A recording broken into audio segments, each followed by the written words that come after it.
La conférence internationale des gouvernements, des chefs d'entreprise pour la protection de l'environnement s'est tenue la semaine dernière à Washington. Parmi les représentants français, M. Jacques Maillet, industriel, président de l'Intertechnique. Vous étiez l'un des représentants de la France à cette conférence.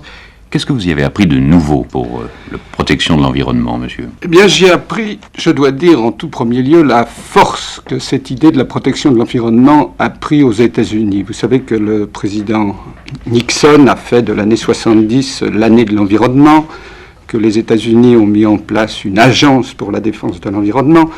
Tout ceci pourrait simplement passer pour des actes administratifs, mais au cours de cette réunion qui groupait des hauts représentants de l'administration, du Parlement et de l'industrie américaine, on s'est vraiment aperçu de l'importance qui aux États-Unis est attachée à l'ensemble de ces questions.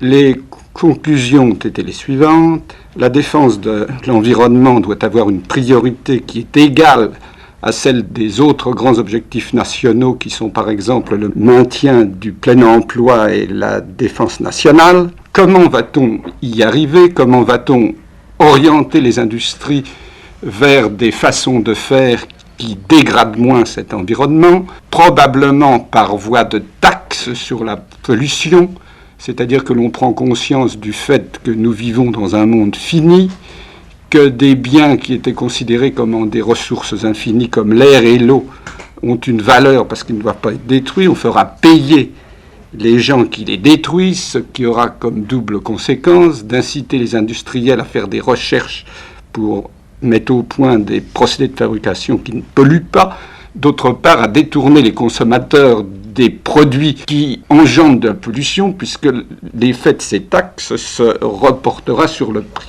Enfin, en deux mots, nous entrons dans une ère post-industrielle où ce qui est important, ce n'est plus de produire à tout prix, mais c'est de considérer la qualité de la vie, c'est-à-dire qu'il ne s'agit pas de réduire la production, mais de l'orienter mieux pour qu'elle ne détruise pas notre environnement.